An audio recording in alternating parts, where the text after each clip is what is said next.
In this video, let's talk about a recent Chinese web drama, Bureau of Transformer, 动物管理局.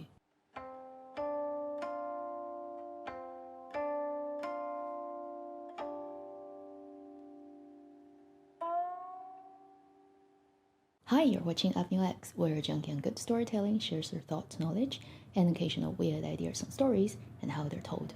As you can see, I'm in a very different place. I'm currently filming from my Chongqing home in China. You're gonna have to deal with the glares in my glasses because I'm basically facing a big window as I don't really have lighting equipment here. I've been away from YouTube for over a month. Unfortunately, the past sort of a month time was like the worst time for VPN in terms of getting out of China because of June's sort of political sensitivity and because of what's going on and what has happened in Hong Kong. It wasn't possible for me to upload videos anyway because VPN practically didn't work. So now it's kind of back online. Hopefully this video can get out. I mean, if you're watching it, obviously it got out. So today I want to talk about this recently finished airing Chinese web drama called 动物管理局.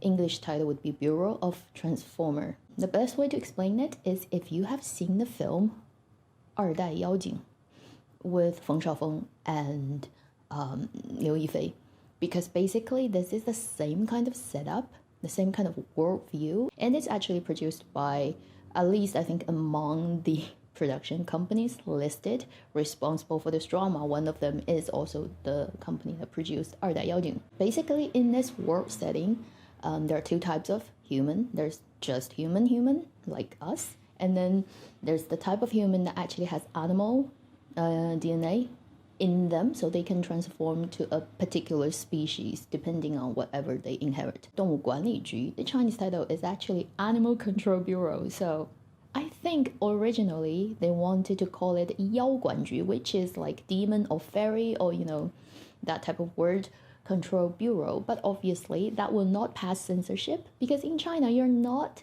supposed to even be a fairy or demon or whatever supernatural being after the founding of PRC.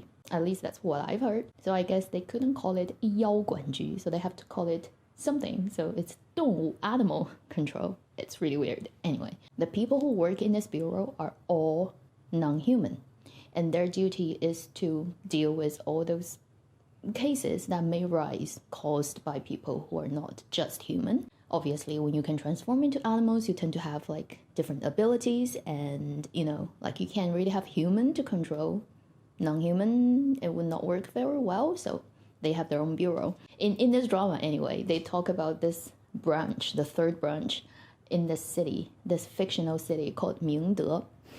And interestingly enough, it is completely filmed in Chongqing, which is where I'm filming now, which is my hometown. I didn't actually know anything about this drama before I started watching it. And as soon as I started watching it, I was like, that looks really familiar. Like the view, the vegetation, just the color and the light. And it took me like what, about 4 or 5 scenes to actually confirm, yeah, they filmed it in Chongqing and fully in Chongqing. I'm going to talk about that later. So basically, in this fictional city called Mingde, the bureau has the third branch, which its front is a animal magazine, but they're actually the bureau. In the story, you'll be introduced to the core team, which is made up with the female lead actress played by Wang Ziwen, her character Wu Ai, whose actual body is a freshwater eel, Huangshan, which happened to be really delicious. I'm so sorry about that, but it's a very famous dish, okay, from where I'm from like Chongqing. So her being a Huangshan in Chongqing is really bad combo for Huangshan. So that's our lead actress.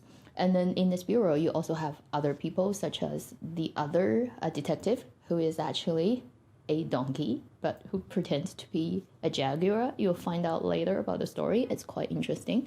There's administrator who is actually a squirrel, and then there's a chameleon, I think, who is so cute because he's the best way to use him is just make him disappear. So, but he has to basically become completely naked, to be completely invisible. So you can imagine what can happen. And I think their leader is a raccoon. And then the tech guy, the guy who basically has all the computers and cameras and stuff watching other people, is a bat. So yeah, that's like really interesting setup. Then the lead actor, Chen He, played what's his name? Hao Yun. He is not a very proper or well-trained vet. He's more like a fake vet who has a small clinic that really doesn't get much traffic or anything. Because of some events, he got pulled into this bureau. Originally, they're gonna erase his memory as a human. He's not supposed to have memories of the existence of this bureau, but they found it's impossible using their usual measure to erase human memories. And he didn't want to get his brain cut out, so he volunteered to become a part of their team, to work there for them as a human. Oh, there's also a doctor. There's a doctor who is a rabbit, and she's super hot, like really pretty hot. Throughout this drama, you'll encounter many different human animal, and their stories. And it's very clear.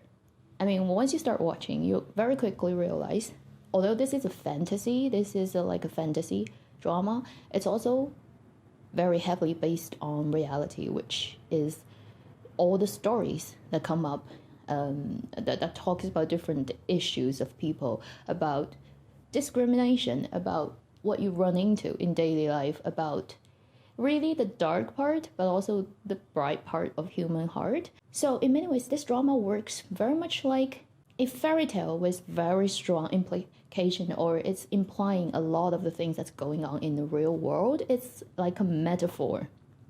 And sometimes it can be very sarcastic, very ironic, and to the point where you're like really thinking, how did they pass censorship?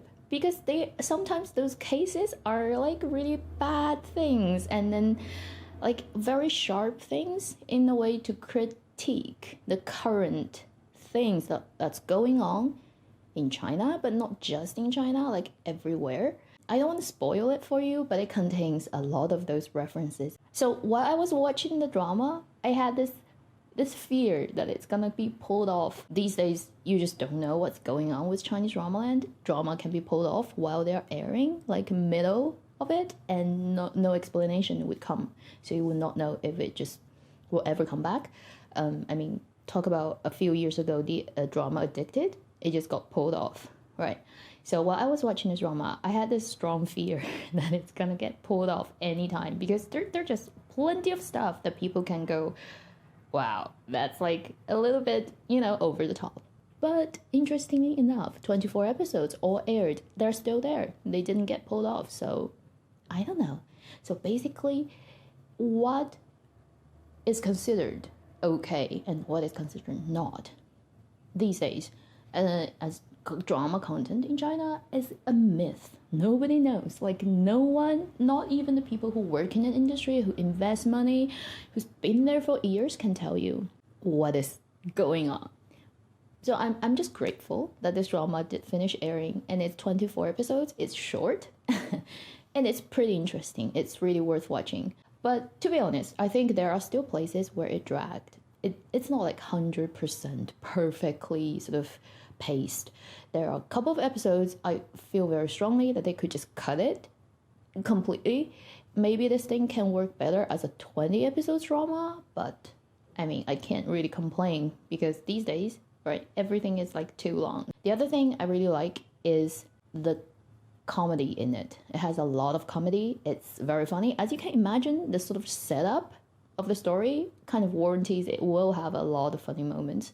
There are interesting characters, such as this guy who would show up very early on and very later, who is just like an extra character. But his story is just like really messed up. Basically, he's a human water bear, the creature that's supposedly to be the strongest creature on planet Earth, who it doesn't die in fire, doesn't die in like a vacuum, kind of rehydrate itself, even if it's dried out for like a long time. Anyway, so He's a water bear. The only thing he wants to do is commit suicide. And there's so much, comedy in that. But also you can feel like if you really have a life like that, would you want to do what he does? And this drama is filled with such things, and you'll see an earthworm story that I particularly like. And I love the actress, because the actress who plays that section is the actress who played the lady, the journalist in Tianjin Mystic. I loved her acting, I love her voice, and she sings in this drama, and her singing is just beautiful. So this drama is filled with little small stories that will really get you thinking. And also, it's just super, super funny. And I think the two leads did a really good job in terms of creating this couple that started in this way and ended in this way convincingly. I did grow to like them as a couple quite a lot at the end of the drama. Obviously, this drama will contain some very cute animals. And I don't know how they do certain things, but looks very convincing and very cute and cool and weird at times. Oh, and this drama is completely filmed in Chongqing, like not even one shot is not in Chongqing. So there's a part where it's pretending to be Beijing. Basically, they go on a business trip to Beijing to do something that leads. And the moment that they were like, oh, we're in Beijing now, I'm like, no, it's still Chongqing, because it's just obvious to me. The vegetation, the lighting, there's like a advertised like a huge sign in the background on a building that actually says a part, like a location that's in Chongqing. So they didn't do a good job in terms of trying to fake Beijing in Chongqing. Like, it doesn't work out. And in this drama, you'll see a lot of shots of Chongqing's landscape, cityscape. It looks very good on camera. It's very intense. It's very different from a flat city, because this city is ups and downs and mountains and stuff. So I would recommend this drama to you. I don't think it's the best drama out there. I think with their material, they could do an even better job than the one that I see. But compared to the stuff that's come out this year, similar stuff, this drama certainly is a better one than most of the dramas I've seen. I don't think it's like come fully or properly on YouTube, because I've checked the other day and I don't think it's an official channel. But even if it is, it doesn't have subtitles, English subtitles. I hope a platform would have the taste and interest of picking it up. Maybe I should talk to Hot Pot TV, see if they can do it.